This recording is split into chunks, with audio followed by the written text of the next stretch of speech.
एक बात तो आप आज के सत्र के प्रसाद स्वरूप ले जाना, प्रभु से आशा लगाने वाला कभी निराश नहीं होता, वो कभी निराश नहीं होगा। उसको धीरज भी मिलेगा, उसको उत्साह भी मिलेगा, उसको पुरुषार्थ करने की शक्ति भी मिलेगी, उसको मन की शांति भी मिलेगी। क्योंकि श्रीमद् भागवत प्रमाण देती हैं कि जिसके हृदय में वासुदेव के चरण कमल विराजमान होते हैं, समस्त दैवी गुण उस हृदय को अपना निज स्थान बना लेते हैं, अपना निवास स्थान बना लेते हैं। जिस हृदय में प्रभु के चरण कमल विराजमान होते हैं, कि सारी दैवी संपदा, सारी दैवी विभूति उस हृदय को अपना स्थान बना लेती है। आपको कभी मैंने कहा था, इस सारे अस्तित्व के मध्य में जो केंद्र बिंदु है,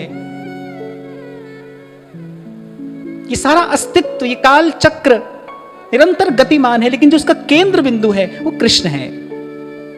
सतत निरंतर सबको अपनी ओर आकर्षित करता। क्यों प्राणी मात्र आनंद के लिए, सुख के लिए ही दौड़ रहा है। दौड़ तो जीव प्रभु की ओर ही रहा है, आनंद की ओर ही दौड़ रहा है, और श्री कृष्ण ही आनंद है। इस सारे अस्तित्व का एक एक कण प्रभु की ओर ही गतिमान है। चलता तो जीव सुख के लिए, आनंद के लिए है, लेकिन वो एक कहने वाला कहता है ना, कह रहा है नित नए नक्श बनाते हो, मिटा देते हो, जाने किस जुर्मे तमन्ना की सजा देते हो। कभी कंकर को बना देते हो हीरे की कनी, और कभी हीरे को भी मिट्टी में मिला देते हो। और फिर घर से निकले जो कोई उम्मीद दीद लेके, घर से निकले जो कोई उम्मीद दीद लेके, तो उसको रास्ते में मजनू किसी लैला का बना देते हो। चलता तो है आदमी, सभी उसी की तरफ जा रहे हैं। यहां पर यह बात गीता में भी भगवान ने कही, भाई चले तो सब हमारे लिए ही हैं, पर हम तक पहुंचता कोई कोई है,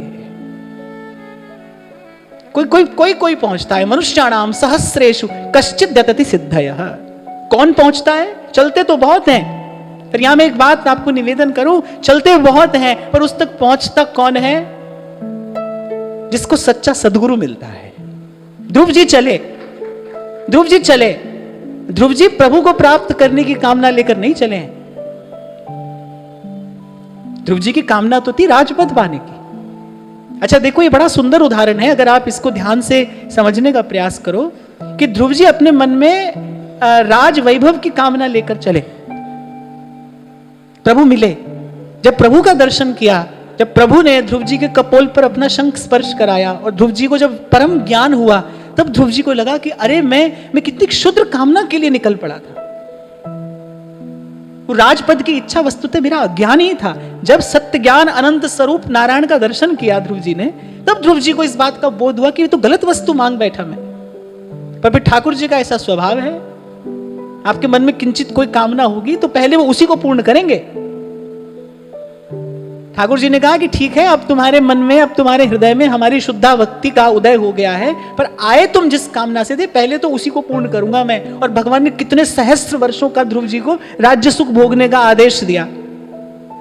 यहां मैं इस प्रसंग में मैं एक बात का दर्शन करता हूं। देखो, हमारी प्रभु से दूरी कितनी है, जितनी हमारे मन में चाह है, बस उतनी प्रभु से दूरी है। ध्रुव जी के मन की उस चाह ने इतने दीर्घ काल तक ध्रुव जी को प्रभु से दूर रखा। कहते हैं नारायण के नेत्रों से अश्रु छलकाए। जब ध्रुव जी को देखा ना, ऐसा कठोर तप, 5 वर्ष का नन्हा सा बालक, नारायण के नेत्रों से अश्रु छलकाए, नारायण के नेत्र सजल हो गए। एक भावुक महात्मा तो ये कहते हैं कि नारायण के नेत्र इसलिए सजल हो गए कि नारायण नहीं चाहते थे कि मैं एक क्षण के लिए भी अब ध्रुव को छोड़ूं, लेकिन ध्रुव जी के मन की इच्छा पूर्ण करने के लिए प्रभु को कुछ काल तक ध्रुव जी से दूर रहना पड़ा। तो यहां इस प्रसंग में मैं इस बात का दर्शन करता हूं, अनुभव करता हूं कि देखो, जो कामना है ना, बस वही प्रभु से दूर रखने वाली है। जितनी मन में कामना है, उतनी ही प्रभु से दूरी है। पर यह कामना की कालिख, मैं ये भी साथ में कहना चाहता हूं कि कामना की कालिख आप मैं अपने प्रयास से नहीं धो सकते। यह गुण साधन ते नहीं होई, ये मेरा अपना विचार है।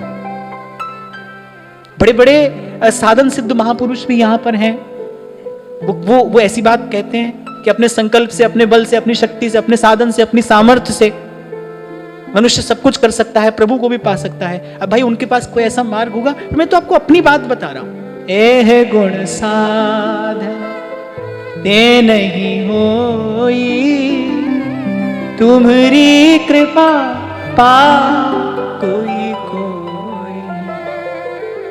और संसार के बीच में भगवान की माया को फटकारने वाले महापुरुष भी यही कहते सुनाई पड़ते हैं। इसीलिए उन्हीं की बात में हमारी श्रद्धा है। वही कहते हैं, स्याही रंग छुड़ाए के रे दियो मजीठा रंग, धोए से छूटे नहीं रे दिन दिन होत सुरंग, दिन दिन होत सुरंग मजीठा रंग, चुनर मोरी रंग ढारी, मेरे सतगुरु हैं रंग रेज, चुनर मोरी रंग ढारी। हमारे यहाँ भी रसिक हृदय यही बात तो कह रहे हैं कि शरण जिसको दे दी फिर हृदय से लगाया, उठाकर जगत से विपिन में रमाया। जब कोई दलदल में धंस जाता है, ये बड़ी विचित्र बात है, अगर कोई दलदल में फंस जाए तो उसी का बल उसका शत्रु हो जाता है। दलदल में फंसा व्यक्ति जितना दलदल से बाहर निकलने के लिए जोर लगाएगा, उतना दलदल में और धंसता चला जाएगा। उस समय उसका बली उसका शत्रु हो जाता है। एक बार एक व्यक्ति तैरना आता नहीं था उसको, वो जल के भंवर में फंस गया। अब तैरना तो उसको आता नहीं है। अब उसने कहा भाई राम करे सो होए। उसी भंवर ने उसको उठाकर किनारे पर पटक दिया। और एक व्यक्ति उसको तैरना आता है, वो भरसक प्रयास कर रहा है, हाथ पैर मार रहा है कि उस भंवर से निकल जाऊं, और जितना प्रयास कर रहा है जल की धारा प्रवाह बड़ा तेज है, और फंसता चला जा रहा है। तो भाई ये तो संसार तो दलदल है। आप देखो, अगर अपने मन की दशा का आप विचार करो ना, तो विषय चिंतन के दलदल में ही तो मन फंसा है। दिन रात नित्य निरंतर विषय का चिंतन हो रहा है, निरंतर, और दलदल में धंसा है। अपना दोष देखता है, उसको दूर नहीं कर पाता है। अपने आप को कुमार्ग पर जाते देखता है, पर वहां से अपने आप को हटा नहीं पाता है। ये जीव की दुर्दशा नहीं है तो क्या है? ये दुर्बलता नहीं है तो क्या है? तो ये दलदल में ही तो धंसा है।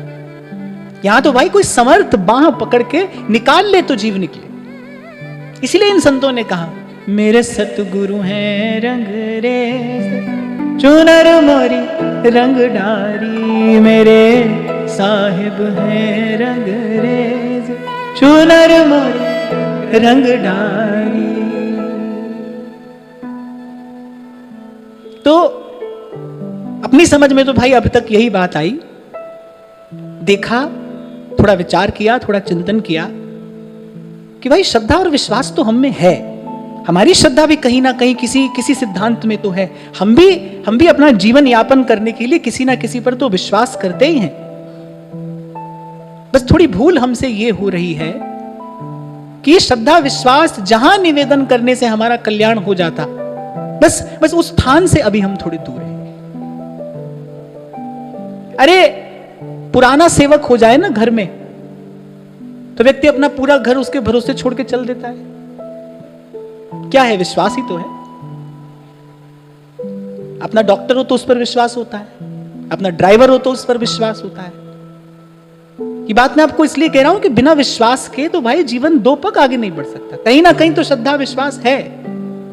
बस मैं आपको यह कहना चाह रहा हूं, एक बार जैसे भगवान कह रहे हैं ना, सबके ममता ताग बटोरी, मम पद मन ही बांध बर डोरी। एक बार अपनी बिखरी हुई श्रद्धा और विश्वास समेटकर एक बार किसी संत के चरणों में रख दीजिए।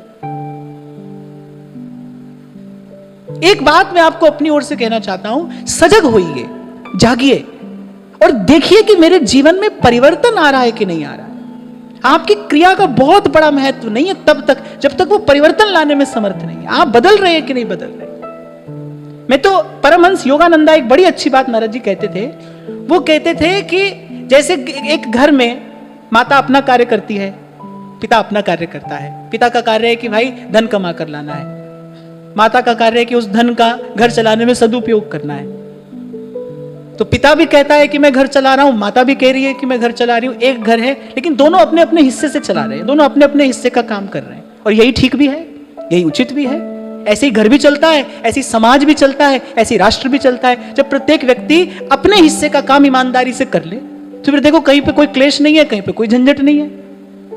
तो परमहंस योगानंदा एक बात कहते थे, बोले यदि आपने अपने आप को बदल लिया तो बोले संसार को बदलने में जितना आपका हिस्सा होना चाहिए ना, आपने उतना काम कर लिया। बस इससे ज्यादा आपको सोचना नहीं है, आपको स्वयं को बदल लेना है। इसलिए मैंने कहा कि भाई आंख खोल कर रहना, जागना, देखना कि मेरे में परिवर्तन आ रहा है कि नहीं आ रहा। पर इसी को मैं बार बार कहता हूं, अपने प्रति ईमानदार रहना, इसी को मैं कहता हूं। आज एक माता ने मेरे से लिखकर कहा है, उसकी निजी बात है, मैं यहां से कहूंगा नहीं, उसने अपने जीवन के सब दोष लिखकर कह दिए हैं। मैं उस माता से यह कहना चाहूंगा कि मैं तो एक बात आपको आज तक कहता आया हूं ना, कि जो यहां तक लाया है वो आपको आगे भी लेकर जाएगा। आज आप अपने जीवन का दोष देख पा रहे हैं ना, आज आपके भीतर इतनी सामर्थ्य, इतनी शक्ति आई ना कि आपने मुझसे अपने जीवन की सब बात खुलकर कह दी। आप में इतना परिवर्तन आया है, आगे भी आएगा। आप निराश नहीं होना, आप बस प्रभु का नाम नहीं छोड़ना, आप प्रभु के स्वभाव का सदा विश्वास रखना, नाम नहीं छोड़ना। यहां तक जो लेकर आया है वो आपको आगे भी लेकर जाएगा। बस परिवर्तन आना चाहिए। हम मोह निद्रा में बस ऐसे सोए ना रहे। एक बात मैं आपको निवेदन करूं भाई, मृत्यु सबको आती है, जीना सबको नहीं आता। मृत्यु तो सबको आती है, आई जाती है, जीना सबको नहीं आता। बड़ी सुंदर बात महाराज वाणी में कहते हैं, ये जग ममता मुआ जीवन की विधना। ये जग ममता मुआ, जैसे तेरे मेरे तुलसी बाबा कह रहे हैं, मोह निशा सब सोवनिहार। और कभी कहा था मैंने आपसे कि सोए हुए हाथी से जागती हुई चींटी की शक्ति अधिक होती है। हाथी सोया हो और चींटी जागती हो तो उस समय चींटी का बल अधिक है। तो जागना, मैं तो बार बार आपसे यही कहता आया हूं आज तक, भाई भागना नहीं। घर छोड़ के भाग गए, शहर छोड़कर भाग गए, क्या होगा उससे? क्या होगा? लाभ तो खबर नहीं होगा कि नहीं होगा, पर हानि जरूर होगी। क्या हानि होगी? आपको झूठे त्याग का अभिमान और आ जाएगा। स्वामी रामकृष्ण परमहंस के पास एक व्यक्ति आया, मोहरों की थैली लेकर। गंगा किनारे परमहंस बैठे थे, अपने निजानंद में मग्न। उसने खनखनाती हुई मोहरों की वो थैली और थोड़ी ऐसे झटके से रामकृष्ण परमहंस के सामने डाली, ताकि परमहंस को पता चल जाए कि इसमें क्या है। अब वो तो परमहंस ही थे, मुस्कुराए। उन्होंने कहा, भैया ये क्या है? तो उसने बिल्कुल एक क्षण नहीं लगाया, और रेशमी वस्त्र में वो सब बंधा था, उसने एकदम से गांठ खोली। सूर्यास्त का समय था। वो जो जितनी स्वर्ण मुद्राएं थी वो अस्ताचलगामी सूर्य के उस मध्यम से प्रकाश में झिलमिलाने लगी।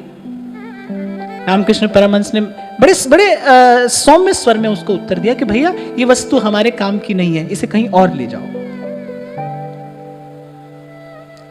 साहूकार था, कहने लगा कि मैं आपका बड़ा यश सुनकर आया था, पर मुझे लगता है कि मैंने आपका यश बिल्कुल सही सुना। कितने बड़े त्यागी हैं आप कितने बड़े त्यागी हैं। रामकृष्ण परमहंस ठहाका मारकर हंस दिए। बड़ी बाल सुलभ स्वभाव था रामकृष्ण परमहंस का। और तत्वज्ञ महापुरुष ऐसा ही होता है, बालक के जैसा निश्चल, निर्द्वंद, निर्भर।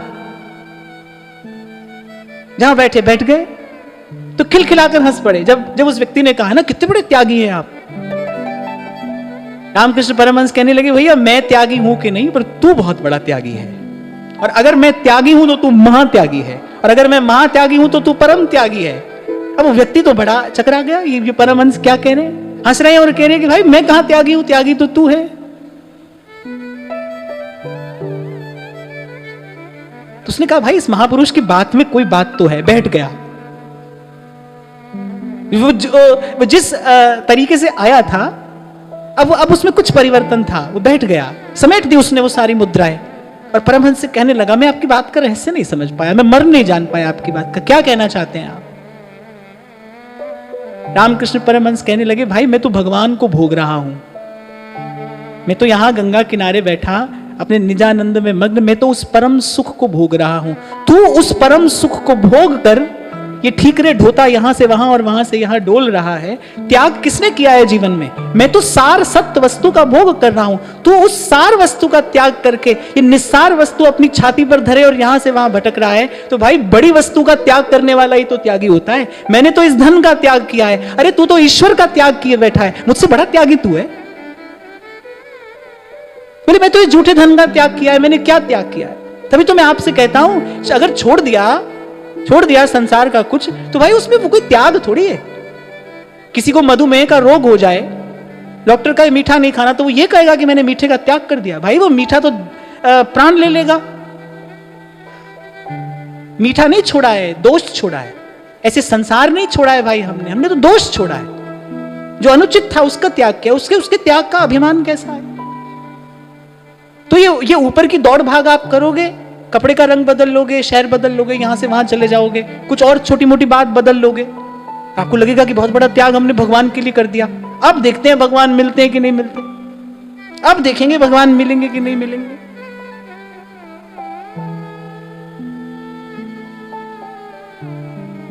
तो इसलिए आपसे कह रहा हूं कि भाई जागना, बस ईमानदारी से, बस मैं एक बात आपको सदा कहता रहूंगा, अपने प्रति ईमानदार रहना। वो कहने वाला कहता है ना, तोरा मन दर्पण कहलाए, तोरा मन दर्पण कहलाए। अपने मन के दर्पण को इतना मैला ना होने देना कि उसमें आपको अपनी छवि दिखाई न दे। गालिब कहता है, करे उम्र भर गालिब बस यही भूल करता रहा। वो कहता है धूल चेहरे पे थी और आईना साफ करता रहा। धूल तो चेहरे पे थी, मैं साफ आईना कर रहा था। जहां मैल है ना भाई, वहीं पे उसको धोना होगा। जहां अंधकार है वहीं पर प्रकाश करना होगा। एक बहुत छोटी सी कहानी कभी मैंने आपको सुनाई थी। एक वृद्धा अपनी झोपड़ी के आंगन में सुई ढूंढ रही है। 1 घंटा 2 घंटा 4 घंटा 6 घंटा हो गए, और बगल में कोई देख रहा है कि माता सुबह से कष्ट पा रही है, मैं जाकर देखूं क्या चाहती है। जाकर पूछा कि माँ तुम सुबह से इतना परिश्रम कर रही हो, क्या खो गया है? बोली बेटा सुई खो गई है मेरी, वही ढूंढ रही हूं। कहां गिरी थी? गिरी तो भीतर थी।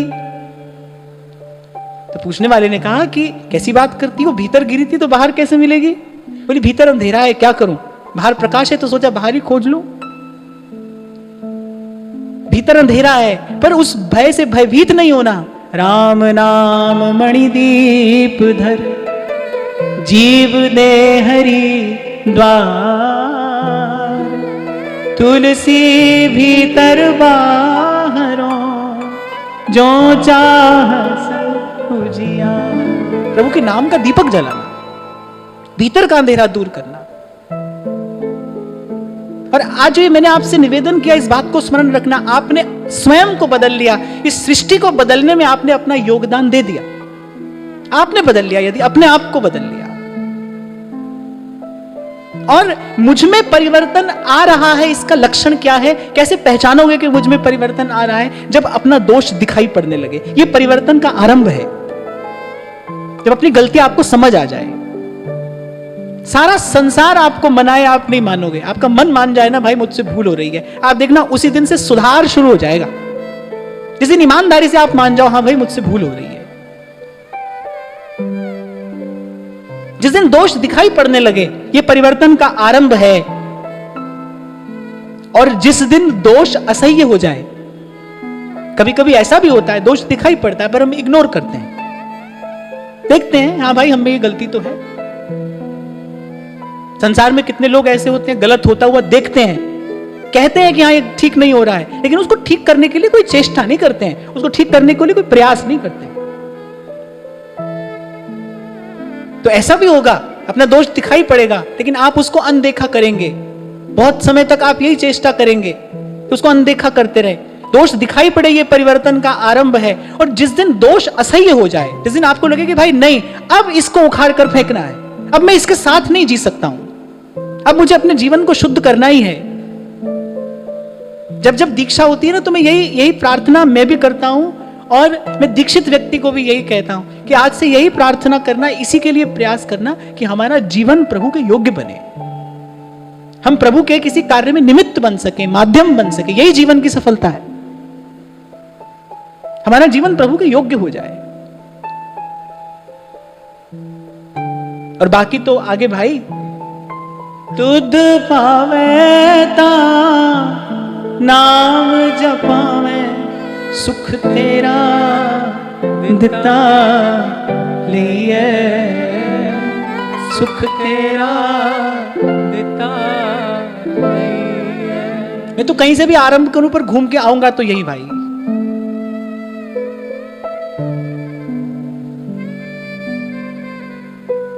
कि जिस पर कृपा होगी, जिस पर कृपा दृष्टि होगी, उसी के भीतर हलचल होगी। नहीं तो वही तुलसी बाबा की बात, सत्य है सत्य है सत्य है, मोह निशा सब सोवनिहार। एक और बात मैं आपको कहूंगा, शरीर की अवस्था देखकर ये कभी ना सोचना कि भाई बूढ़े आदमी का मोह भंग हो जाता है और बालक अभी संसार के मुंह में रहेगा। ना ना, ऐसा कुछ नहीं है, ऐसा कुछ नहीं है। इसलिए ये काम कल पर तो डालना ही नहीं, अपने शरीर की अवस्था की ओर न देखना।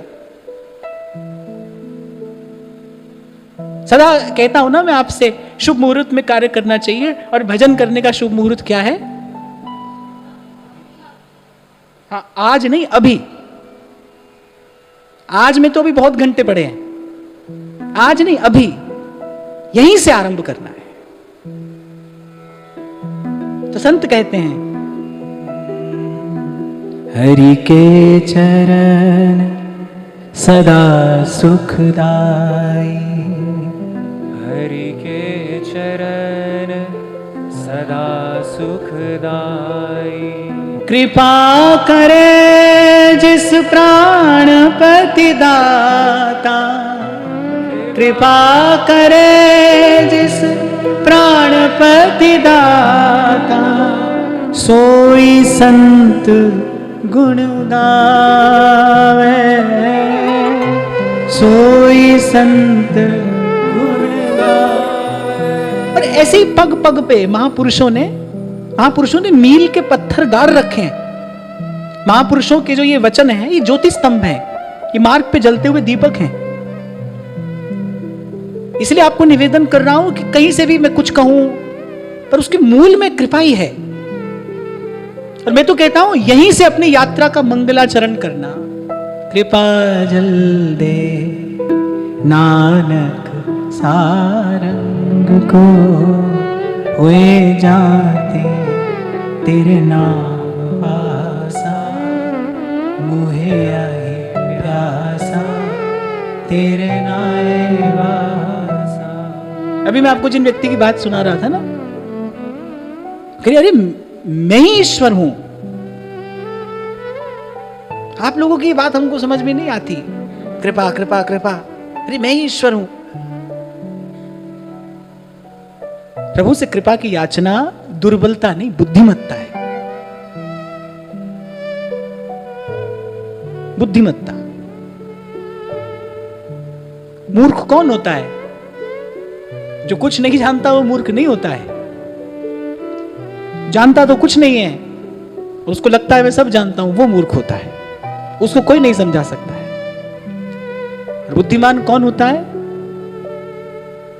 बुद्धिमान वो होता है जो ये जानता भी हो और ये मानता भी हो कि मैं जितना जानता हूं वो ज्ञान समुद्र का एक बिंदु मात्र ही हो सकता है, इससे अधिक नहीं। कहीं मैंने पढ़ी थी एक बात, बहुत अच्छी लगी कि a master is an eternal learner. One who is a master will learn every moment. वो हर क्षण सीखने के लिए तैयार है। तो प्रभु से नित्य निरंतर कृपा की याचना कोई दुर्बलता नहीं है, ये बुद्धिमत्ता है। इसी से कार्य सिद्ध होगा भाई। सब संत कह रहे हैं कृपा करे जिस प्राणपति दाता, सोई संत गुण गावे, सोई संत गुण गावे। प्रेम भगति ताका मन लीना, प्रेम भगति ताका मन लीना, पार ब्रह्म मन भावे, पार ब्रह्म मन भावे। आठ पहर हरि का जस रमणा, आठ पहर हरि का जस रमणा, बिखे ठगौरी लाथी, बिखे ठगौरी लाथी। कह रहे 8 पहर हरि का जस रमणा और बिखे ठगौरी लाथी। बिखे ठगौरी माने जो विषय रूपी ठग है, बोले अब मुझे नहीं ठग पाते। ठग क्या करता है? अब आप सोचोगे हमको थोड़ी मिला है कोई ठग कभी, पर ठग करता क्या है? ठग क्या करता है कि झूठी वस्तु देके आपसे सच्ची वस्तु ले जाए। यही काम ठग करता है ना। तो पहले कभी हम सुनते थे, घर में आ जाते थे वो सोने का गहना धोने वाले, और वो गांठ की पूंजी भी लेकर चलते बनते थे साथ में। ठगना माने यही कि किसी को झूठी वस्तु देकर उसे सच्ची वस्तु आपने ले ली। आप विचार करो कि विषय का चिंतन क्या करता है। विषय का चिंतन पल पल जीव को ठग रहा है ना। झूठे सुख का भ्रम दिखाकर आपसे क्या ले रहा है? उस श्वास में आप उस सच्चे प्रभु का सुमिरन कर सकते थे। उस सुमिरन का अवसर आपसे लेकर और झूठे सुख की कल्पना देकर विषय का चिंतन आपको प्रतिपल ठग रहा है। इसलिए बुद्धिमान तो वही है भाई जो प्रभु के चरणों की ओट लेकर और जान ले हरदम हीरा लाल है, गिन गिन गुरु को सौंप। इसलिए संतों ने कहा रे मन सोया क्या करे, अरे जागन की कर चौंप। अच्छा देखो इसमें भी बात है, बात बात में बात। कह रहे रे मन सोया क्या करे, कर जागन की चौंप। चौंप समझते हैं? उत्साह, चाव। वो कह रहे कम से कम जागने की इच्छा तो कर। तेरे मन में जागने का उत्साह तो हो, चाव तो हो। कोई पूछे ना सत्संग में आने से क्या मिलता है? सत्संग में आने से भजन का चाव मिलता है, भजन का भाव मिलता है। संतों के संग में यही पूंजी पाई जाती है। देखो चलना तो आपको है भाई, इस मार्ग पर चलना तो आपको ही है, लेकिन चलने का उत्साह संगी साथी से मिलता है। अंग्रेजी की एक कहावत है, किसी ने पूछा what is important, the way और द डेस्टिनेशन? और किसी ने जवाब दिया कि द कंपनी। क्या महत्वपूर्ण है, रास्ता या मंजिल, उद्देश्य? बोले नहीं, आपका संग महत्वपूर्ण है। संग अच्छा हुआ तो बोले टूटे फूटे रास्ते से भी, कठिन मार्ग से भी आप हंसते खेलते पहुंच जाओगे। और अगर संग भटकाने वाला हुआ तो वो सीधे सच्चे मार्ग से भी आपको भटका कर कहीं और ले जाएगा। संग महत्वपूर्ण है। इसलिए कभी मैंने आपको निवेदन किया था कि भाई जीवन में सबसे महत्वपूर्ण न समय है, न स्थान है, न स्थिति है, संग है। संग महत्वपूर्ण है। विषय का संग करोगे, जीवन की अमूल्य संपत्ति अपने हाथ से खोते चले जाओगे। फिर जागने की चौंप तो, उत्साह तो अपने मन में लाइए, जीवन में लाइए। ये उत्साह भक्त के संत के संग से मिलता है। कभी कभी हो जाता है भजन भाव शिथिल हो जाता है। कभी आपसे मैंने कहा था कि कभी हो जाए मन इधर उधर हो जाए, नहीं टिकाने पे आ रहा हो, तो जैसे कोई जाकर तीर्थ स्नान करता है ना, ऐसे मैं जाकर किसी संत के पास बैठ जाता हूं कुछ देर, बस ऐसे ही मन आ जाता है टिकाने।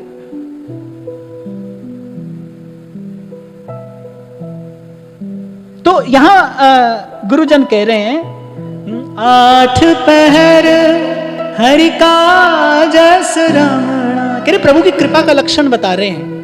8 पहर हरि का जस रमणा। कह रहे मन अब उसी में रमता है, माने मन को प्रिय वही लगता है, मन को चाह उसी की है, मन में चौंप उसी की है। प्रारब्ध प्रबल है, मैं मानता हूं, जीव दुर्बल है, यह भी सत्य है। हमारे मन की इच्छा से तो कुछ भी नहीं होता, तेरे मन कुछ और है, करता के कुछ और। पर मैं आपसे बार बार कहता हूं ना, बड़ी बात नहीं है कि हम क्या कर रहे हैं, हम पाते क्या हैं, बड़ी बात है हम चाहते क्या हैं। मन की गति किस और है। यानी संत की कृपा से, भजन की कृपा से क्या हुआ कि रहूं कहीं भी, पर मन भजन भाव में ही रमता है। 8 पहर हरि का जस रमणा। इसीलिए हमारे महाप्रभु जी ने कहा, यत्र यत्र मम जन्म कर्म वीर नारकेत परमे पदे तव। महाप्रभु जी ये नहीं कह रहे कि हमको यहीं रखिए, कह रहे जहां भी रखिए। और रखिए क्या, वो तो कह रहे मैं कहीं भी चला जाऊं, मुझे ले जाने वाला मेरा कर्म है। यत्र यत्र मम जन्म कर्म वीर नारकेत परमे पदे तव।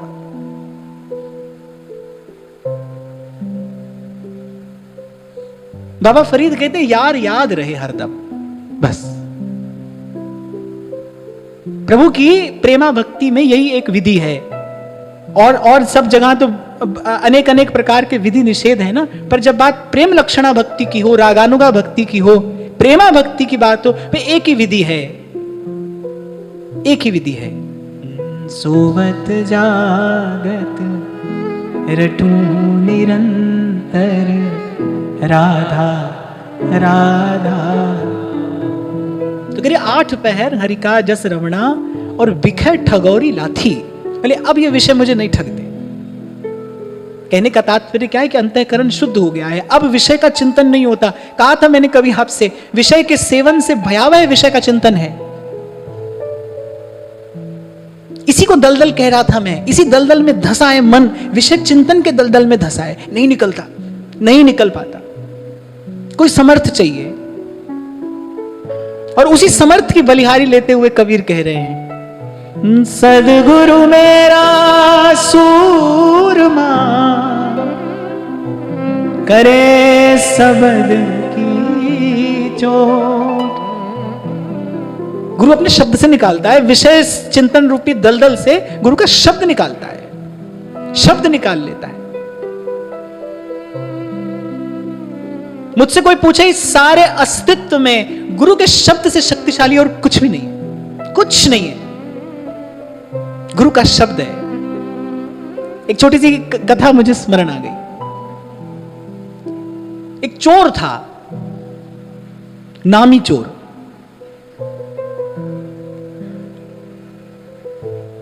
चोरों में भी तो प्रतिष्ठा होती है। नामी चोर माने कभी पकड़ा गया ही नहीं, कभी हाथ ही नहीं आया किसी के।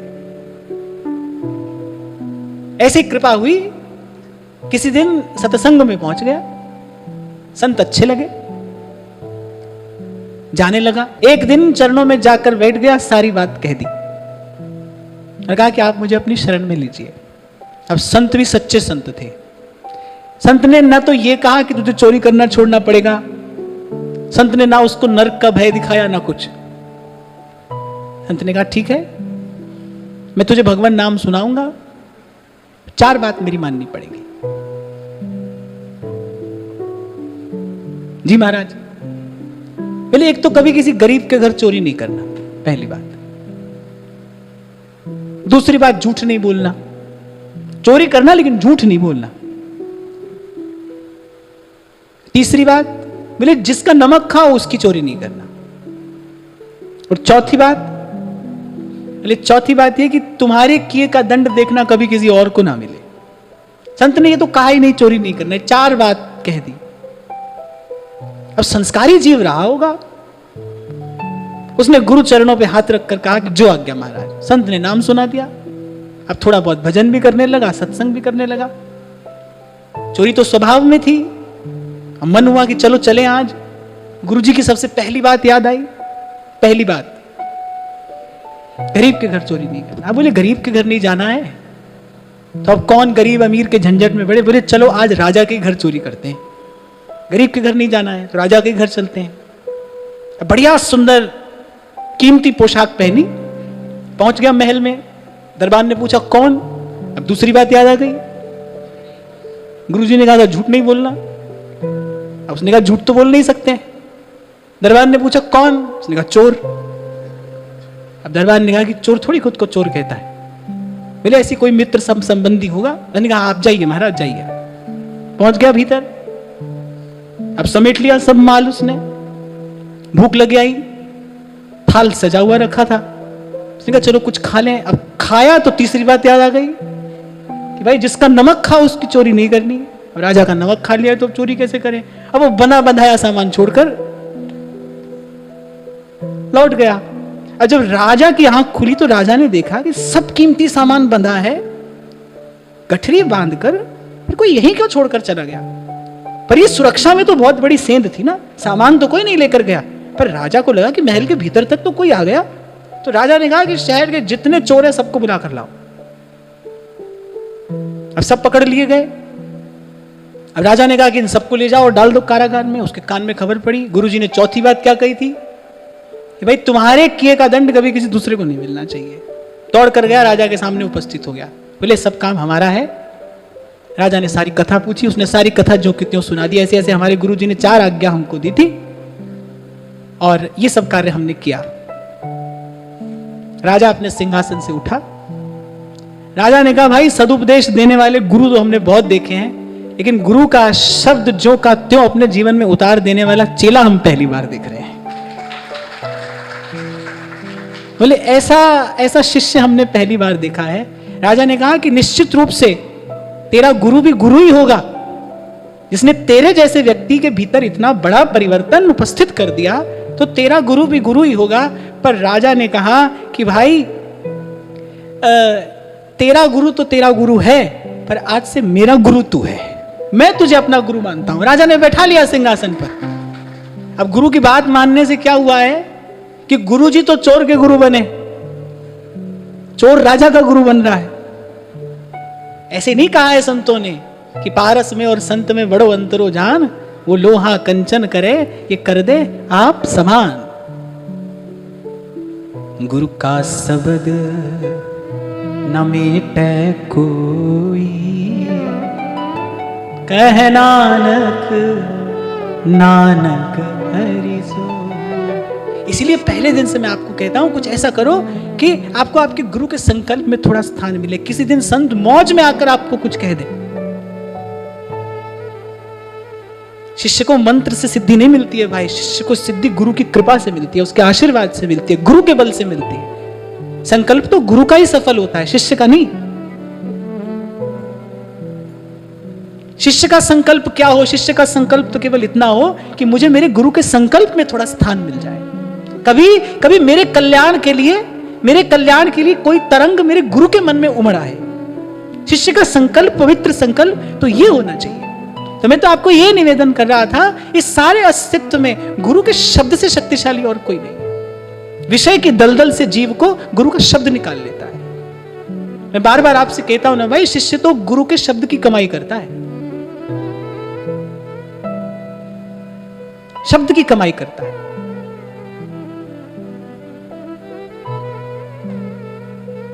आज आपको बता देता हूं, बात उपस्थित हुई है, प्रसंग उपस्थित हुआ है, तो मैं आपको कह रहा हूं कि जैसे ही जब दीक्षा होती है ना, तो जैसे ही मैं नाम सुनाता हूं, फिर नाम सुनाते ही मैं कहता हूं कि अच्छा ठीक है भजन आरंभ करो। नाम तो आप जानते ही हैं, मुझे तो आपको केवल यह कहना होता है कि अब आप भजन आरंभ करो, आप पीछे मुड़ के मत देखना, अब आप भजन आरंभ करो, यहीं से जपना आरंभ करो, यहीं से रटना आरंभ करो। तो यहां महाराज वाणी में कह रहे हैं, 8 पहर हरि का जस रमणा, विषय ठगोरी लाथी। अरे गुरु ने विवेक दे दिया, बुद्धि योग प्रदान कर दिया। अब विषय ठगोरी लाथी, संग मिला लिया मेरे करते, संग मिला लिया मेरे करते, साधु संत भय साथी, साधु संत भय साथी। मीरा जी कहती है ना, साध संगत बैठ बैठ लोक लाज खुया।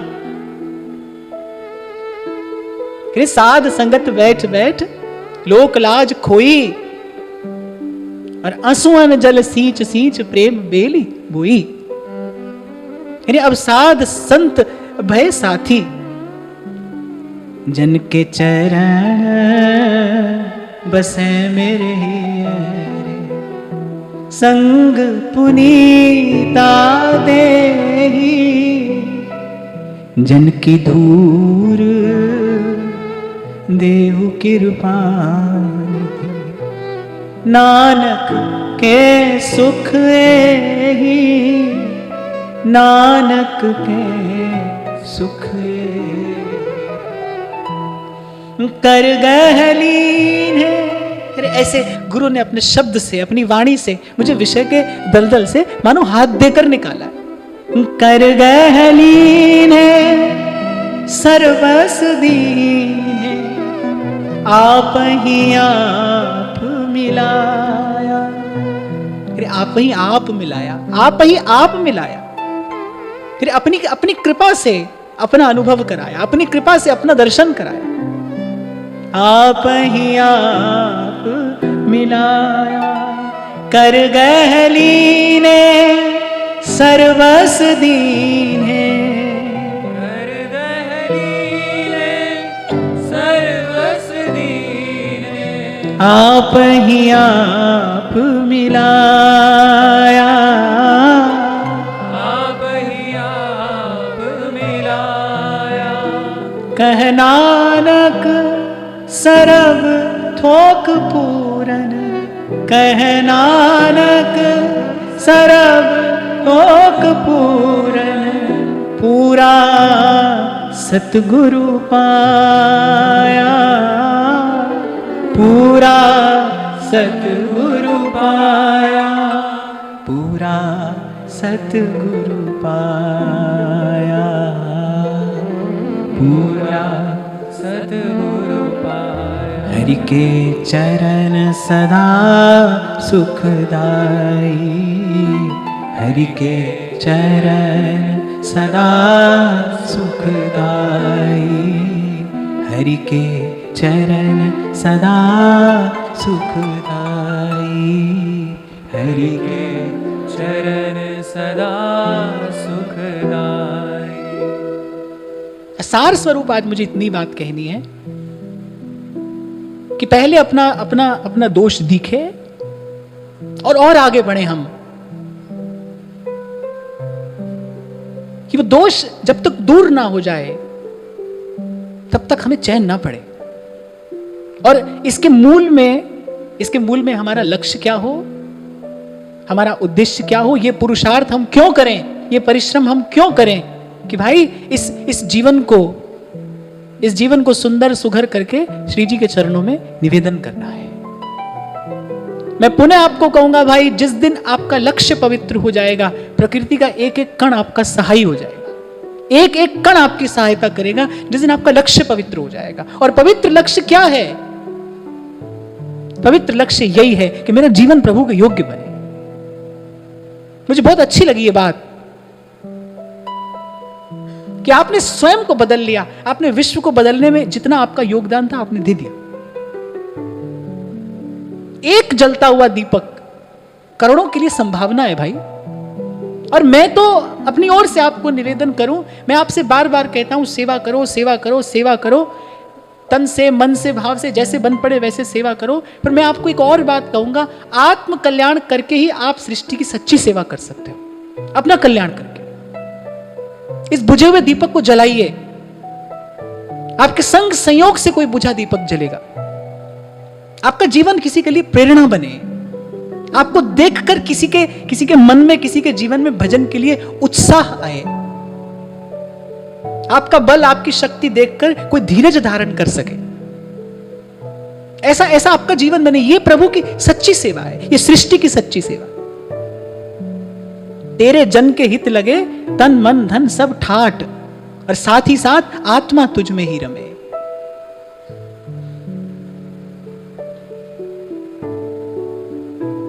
हाँ, इतना कहकर मैं अपनी वाणी को विराम दूं। ये दैवी संपद प्राप्त होती है जब प्रभु की कृपा से जीवन में प्रभु का कोई प्रिय जन आता है। जन के चरण बसे मेरे ही संग पुनीता दे, जन की धूर देहु कृपा, नानक के सुख नानक के सुख। आज जिस भी माता ने मुझसे प्रश्न पूछा, मैं उसको यही कहना चाहूंगा कि संत तो कहते हैं भाई गई सो गई तू राख रही को, अब पीछे मुड़कर नहीं देखना। प्राणपन से प्रयास करना कि अब कुमार्ग पर पैर न जाए। कुंवरी किशोरी नाम सो उपजो दृढ़ विश्वास, करुणा निधि मृदु चित्त अति ताते बढ़ी जिये आस। प्रभु के नाम का, प्रभु के स्वभाव का भरोसा लेकर सांस सांस सिमरे गोविंद, और मन अंतर की पिंड से चिंत। आज की बातें श्री जी के चरणों में निवेदन करते हैं। महाराज श्री के चरणों में प्रणाम। आप सबके हृदय स्थित प्रभु को, भाव प्रभु को